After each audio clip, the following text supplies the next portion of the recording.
ऐसा बताया जाता है, लौकिक कथा यहाँ की है कि ये सारंग ऋषि थे, राजा दक्ष के पुत्र सती के भाई। तो जिस समय सती की शादी शंकर जी के साथ हुई तो सारंग ऋषि घर पर नहीं थे। लौट के आए हैं बाद में, तो उनको पता चला कि हमारी बहन की शादी शंकर जी के साथ हो गई है।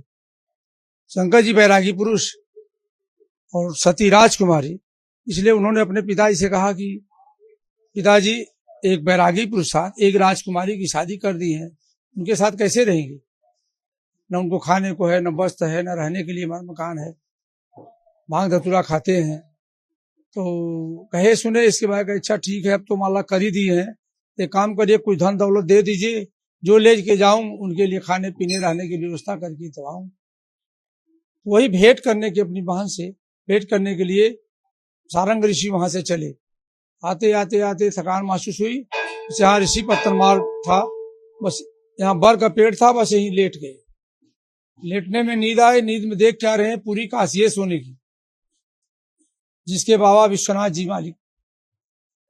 इनकी आंख की पट्टी खुल गई, अरे जिसका नगरे सोने का है, जो तीनों त्रिलोक का मालिक है, उसके बारे में हमने क्या क्या सोच डाला।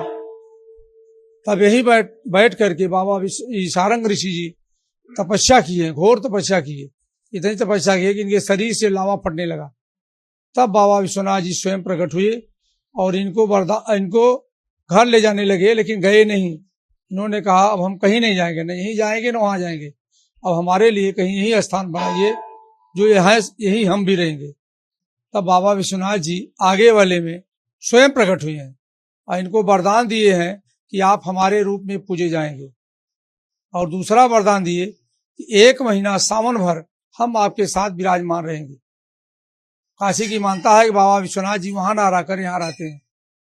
और तीसरा, जैसे जो इनके शरीर से लावा फटने लगा, तो मानता है कि जिसको सेहुआ या इल्ला हो जाता है तो लोग मान देते हैं कि भगवान हमारा ठीक कर देंगे तो हम गोद चढ़ाएंगे। तो ये गोद चढ़ता है, सबका कल्याण होता है।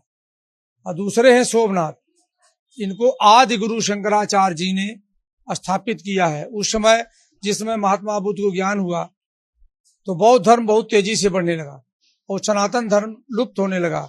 तब आदि गुरु शंकराचार्य जी ने फिर से सनातन धर्म का प्रचार प्रसार किए, बौद्ध धर्म के जो अनुयायी रहे उनको शास्त्र में परास्त किए।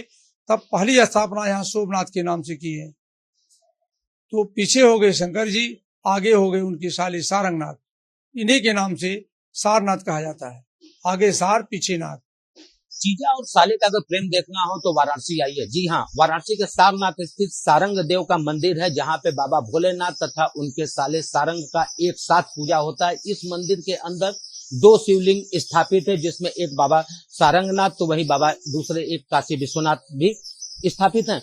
कहा जाता है कि जब बाबा भोलेनाथ का विवाह सती के संग हुआ, इस दौरान सारंग ऋषि तपस्यारत थे तथा जब वह वापस आए और उनको पता चला कि उनकी बहन का विवाह एक बैरागी के साथ हुआ है, तो इससे वह बड़ा क्षुब्ध एवं नाराज होने के बाद अपने पिता राजा दक्ष से बोले कि अब आपने चूंकि तो विवाह कर दिया है, लेकिन अपनी बहन का भरण पोषण करने के लिए मुझे धन दौलत दीजिए, जिससे मैं उनको ले जा करके दूं और वो अपना जीवन यापन कर सके।